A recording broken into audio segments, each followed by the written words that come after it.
Next term, number 8, account. An account is a summarized record of the transaction. Summarized record of each and every transaction at one place relating to one person, one kind of property, or one kind of expense or income. Only transaction relating to a particular account is recorded in that account. Each account divided into two parts. Left hand side is called debit side and right hand side is called credit side. Last lecture में हमने देखा था कि कोई भी account हो उसकी दो साइड होती है. Left side is debit side and right side is credit side.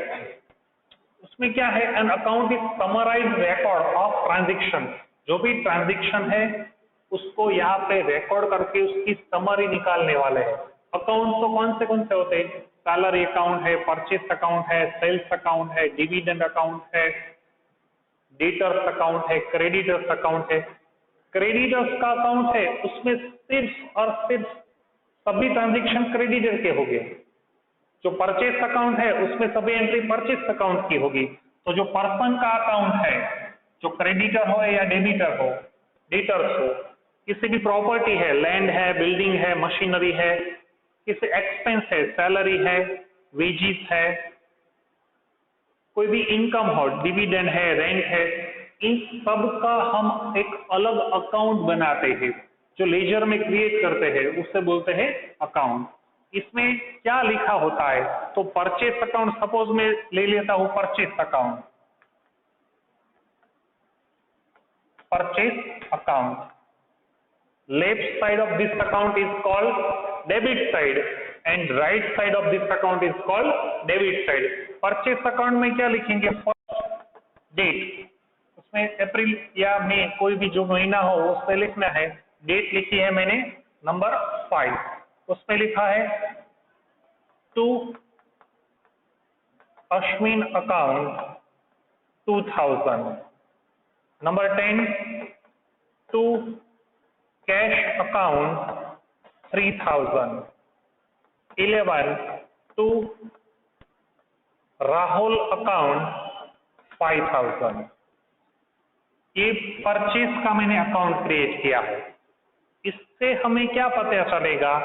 जो हमने जर्नल एंट्री में बेसिक जो ट्रांजैक्शन होते हैं उसमें से यहाँ पे हमने पोस्टिंग की है. परचेस अकाउंट में हम अगर देखेंगे तो सिर्फ और सिर्फ ओनली एंड ओनली जो भी हमने गुड्स परचेस किया है उसका रिकॉर्ड यहाँ पे रखा जाएगा. तो 5 तारीख को हमने देखा है टू अश्विन अकाउंट, मीन्स यहाँ पे हमने क्रेडिट परचेस की है अश्विन के पास से. नंबर 10 पे है टू कैश अकाउंट. इसका मतलब ऐसा होता है कि जो डेट है 10 उसके दिन हमने कैश परचेस किया है. उसके बाद है 11 टू राहुल अकाउंट. इसका मतलब होता है राहुल के पास से हमने क्रेडिट परचेस किया हुआ है. तो अकाउंट क्या है? Account is a summarised record of transaction. उसकी समरी निकालते हैं. परचेस है तो कितनी परचेस हुई, सैलरी है तो कितनी सैलरी पे कर दी, डिविडेंड है तो कितना डिविडेंड रिसीव हुआ. रिलेटिंग टू वन पर्सन, कनु भाई अकाउंट, मनु भाई अकाउंट, ओनली वन पर्सन. कनु भाई अकाउंट है तो उसमें सिर्फ और सिर्फ किसकी एंट्री आएगी? कनु भाई. मनु भाई का अकाउंट है उसमें सिर्फ और सिर्फ किसकी एंट्री आएगी? मनु भाई. One kind of property, land and building है तो उसमें लैंड एंड बिल्डिंग, मशीनरी है तो मशीनरी, फर्नीचर है तो furniture. And one class of expenses and income, कोई भी रेंट है, कोई भी सैलरी है, कोई भी डिविडेंड है, उसका अकाउंट हम अलग क्रिएट करते हैं. जो भी यहाँ पे ट्रांजैक्शन होता है वो सेम ट्रांजैक्शन है, वो सेम अकाउंट में हम उसको रिकॉर्ड करते हैं. जो भी अकाउंट है उसकी debit side, sorry left side को हम डेबिट बोलते हैं और राइट साइड को हम क्रेडिट बोलते हैं. उसके बाद क्या है? लेजर. जो हमने अकाउंट क्रिएट किए हैं, purchase account, sales account, salary account, dividend account, Kanubhai account, Manubhai account, wages account, carriage inward, carriage outward. जो जो हमने अकाउंट क्रिएट किए हैं वो सभी अकाउंट को एक अलग बुक में रिकॉर्ड किया जाता है। जो बुक है वो बुक को हम बोलते हैं लेजर। लेजर में क्या होता है, जो जो भी अकाउंट हमने क्रिएट किए हैं जर्नल एंट्री पर से, वो सभी अकाउंट का यहाँ पे रिकॉर्ड रखा जाता है। उसकी जो बुक बनाते हैं वो बुक को हम बोलते हैं लेजर। तो लेजर क्या है, जो अकाउंट है उसकी सभी अकाउंट के कंबाइंड बुक, उससे हम बोलते हैं लेजर। लेजर में क्या होता है, it is a main book of account. जो जर्नल एंट्री थी, जर्नल बुक, वो प्राइमरी बुक थी और यहाँ पे क्या लिखा है, मेन बुक। जर्नल है वो प्राइमरी बुक है और लेजर है ये मेन बुक है। It is a book in which all accounting, जो हमने जो भी अकाउंट क्रिएट किए हैं, यहाँ पे हमने देखा relating to person, property, income and expense. जो भी पर्सन का अकाउंट है कनुभाई मनुभाई, प्रॉपर्टी का लैंड बिल्डिंग मशीनरी, जो भी इनकम है रेंट डिविडेंड, जो भी एक्सपेंस है salary wages, carry inward carriage outward, जो जो अकाउंट हमने क्रिएट किए हैं वो सभी अकाउंट को एक ही बुक में लिखना है, उससे हम बोलते हैं ledger. An account is summary of transaction relating to particular head only. जो भी हम सैलरी का अकाउंट है उसमें सैलरी लिखेंगे, जो वेजेस का अकाउंट है उसमें हम वेजेस ही लिखेंगे। एंड डिवाइड इनटू 2 पार्ट्स, इसको भी हम 2 पार्ट्स में डिवाइड करेंगे। A ledger is a book in which such account are kept. जो भी अकाउंट है उसको हम जिस बुक में रखते हैं, जो जो अकाउंट हमने क्रिएट किए हैं वो जिस बुक में लिखते हैं उस बुक को कहते हैं हम ledger. Now number 10, posting and post. Suppose कोई हम जर्नल एंट्री ले लेते हैं, वेजिस, मजूरी, वेजिस का हमने पे कर दिया है तो उसकी डेट हम लिखेंगे number 10, wages account debit to cash account ₹2000 debit, ₹2000 credit. ये क्या है, हमारी जर्नल एंट्री। जर्नल एंट्री हमने उसको हम पोस्ट कर दे। पोस्ट यानी खतौनी, खाता वही खतौनी, पोस्टिंग एंड पोस्ट, खाता वही खतौनी। इसका हम पोस्टिंग कैसे करेंगे, तो उसको इसके लिए हमें 2 अकाउंट क्रिएट करने पड़ेंगे। तो उसमें जो पहला वाला अकाउंट है वो हमें लिखना पड़ेगा वेजिस अकाउंट, उसके बाद सेकंड है cash account. Left side debit, right side credit. यहाँ पे वेजिस अकाउंट डेबिट साइड है तो हमें क्या करना है, वेजिस अकाउंट में लिखना है, क्या लिखना है, डेट है 10 to cash account ₹2000। Cash account credit है तो कैश अकाउंट की क्रेडिट साइड क्या लिखना है, number 10 by wages account and amount is ₹2000. That all process is called posting and post. जो हमारे पास जर्नल एंट्री है उसका हमने अकाउंट में रिकॉर्ड किया, एंट्री बनाई, उससे हम बोलते हैं posting. To post is an act of transaction an entry made in the book of original entry. Original entry हमारी कौन सी है, तो कई जर्नल एंट्री। ये हमारी क्या हो गई, जर्नल एंट्री। क्या थी journal entry, wages to cash, जो बिजनेस ट्रांजैक्शन था, इकोनॉमिक ट्रांजैक्शन, उसकी हमने जर्नल एंट्री बनाई, wages account to cash account.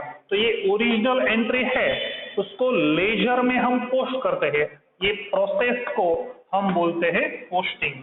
This process of transferring such entry is called posting. Wages यहाँ पे डेबिट है तो वेजिस अकाउंट के डेबिट साइड, कैश क्रेडिट है तो कैश अकाउंट की credit side. Now number 11, balance. कोई भी अकाउंट हो उसकी 2 बैलेंस आती है, या तो फिर वो कैश बैलेंस आएगी या फिर क्रेडिट बैलेंस आएगी। सपोज हमने मान लिया ये कैश अकाउंट है हमारे पास, cash account, cash is a real account, माल मिलकत खातु। Cash account is a real account, माल मिलकत खातु। रोकड़ आवे तो उधार, रोकड़ जाए तो जमा। If cash comes in debit, if cash goes out credit. Cash comes in debit, रोकड़ आवे तो उधार। कैश गोज आउट, रोकड़ जाए तो जमा। कैश अकाउंट, यहाँ पे मैं कोई भी ट्रांजेक्शन लिखता हूं, नंबर 5 कैश अकाउंट में मैं लिखता हूं to sales account, amount 10,000। Number 6 to Bipin account, ₹3,000। ध्यान से समझना, कैश अकाउंट है तो यहां पे हम देख सकते हैं डेबिट साइड है, डेबिट साइड का टोटल कितना हुआ 10 + 3 = 13 और यहां पे 2। तो बैलेंस कैसे बोलते हैं, if debit side is more than credit side.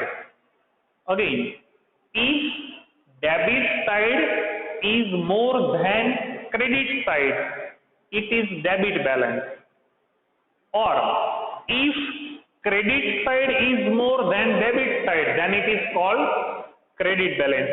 तो यहाँ पे कौन सी साइड का टोटल ज्यादा है, तो यहाँ पे कैश अकाउंट का टोटल ज्यादा है, कितना है 13,000। तो हम ऐसा कह सकते हैं कि कैश अकाउंट की डेबिट बैलेंस है, कैश अकाउंट की कौन से बैलेंस है, डेबिट। पता कैसे चलता है कि कैश अकाउंट की डेबिट बैलेंस ज्यादा है, तो यहाँ का हमको क्या करना पड़ेगा, टोटल, इसका टोटल है 13,000 और यहाँ का टोटल है 2,000। तो 13,000 इज मोर देन 2,000, तो इसकी बैलेंस हुई डेबिट। सपोज बैंक अकाउंट है, बैंक अकाउंट में मैंने क्या लिखा है, debit side and right side credit side.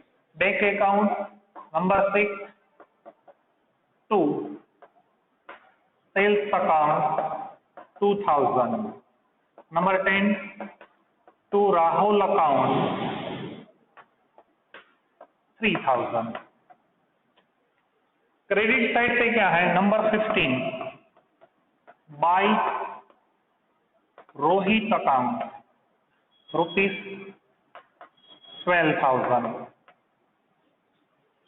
यहां पे हम क्लियरली देख सकते हैं डेबिट साइड का टोटल कितना है 5,000 एंड टोटल ऑफ क्रेडिट 12,000। तो यहां पे टोटल कौन से साइड का ज्यादा है, and your answer is credit side. Credit side total is more than debit side, credit side का टोटल ज्यादा है। तो ये कैश अकाउंट है, कैश अकाउंट की क्या बन गई बैलेंस, डेबिट बैलेंस, और ये अकाउंट की सॉरी बैंक अकाउंट की क्रेडिट बैलेंस। ओके, अगर डेबिट साइड का जो टोटल ज्यादा है डेबिट बैलेंस, क्रेडिट साइड का बैलेंस ज्यादा है, टोटल ज्यादा है तो क्रेडिट बैलेंस। अब ये क्वेश्चन है कि बैलेंस कितनी है, तो इसकी हमने बोल दिया कि कैश अकाउंट की डेबिट बैलेंस है, बट कितनी, हाउ मच। तो 13,000 में से हमें 2,000 सब्सट्रैक्ट करना है, माइनस करना है। 13 में से 2 माइनस करेंगे तो हमें मिलेगा 11,000।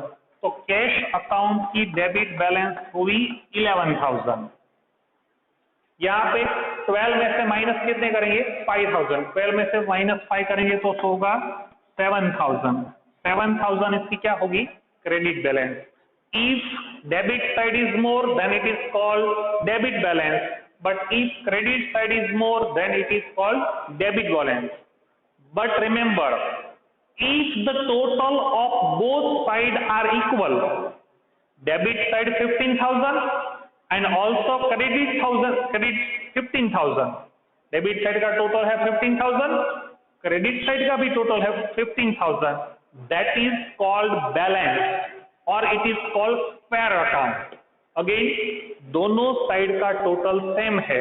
If the total of debit side is ₹15,000, also same credit side 15,000. So total of this account debit and credit is same. So it is called balance account or it is called square account. Now see the balance. 11. The difference between the totals of debit side and credit side of an account open in a ledger for a specific period is called balance. जो specific period का जो कोई भी account है उसमें से एक side में से दूसरी साइड को हम माइनस करते हैं, उसे हम बोलते हैं balance. The balance can be either a debit balance और क्रेडिट बैलेंस। जो बैलेंस है वो डेबिट बैलेंस भी हो सकती है, क्रेडिट बैलेंस भी हो सकती है। When the total of debit side is more, the total of debit side is more, it is called debit side. See first cash account total 13,000. 13,000 is more than 2,000, so it is called debit balance. If the total of credit side is heavier means more. If the total of credit side is heavier, it is called credit balance. Very simple. If the total of debit side is more, it is debit balance. If the total of credit side is more, it is credit balance. If the total of both sides are equal, there is no balance. Debit balance भी नहीं है, credit balance भी नहीं, account क्या है, equal है, then it said to have balance account और it is called square account. Generally the account are balance at the end of each and every year. हम इसकी बैलेंस कब फाइंड आउट करते हैं, तो कि एवरी ईयर इसकी बैलेंस, कोई भी अकाउंट है, परचेस अकाउंट, सेल्स अकाउंट, उसकी बैलेंस कब फाइंड आउट करते हैं, at the end of every year. But if we needed in the middle of year, then we find out this balance. Generally कहाँ पे find होते थे, at the end of every year, but the balances can be taken out any time during the year if need arise. अगर हमें जरूरत पड़ेगी तो last में ईयर एंडिंग की जगह हम बीच में फर्स्ट मंथ सेकेंड मंथ में भी इसका बैलेंस फाइंड आउट कर सकते हैं।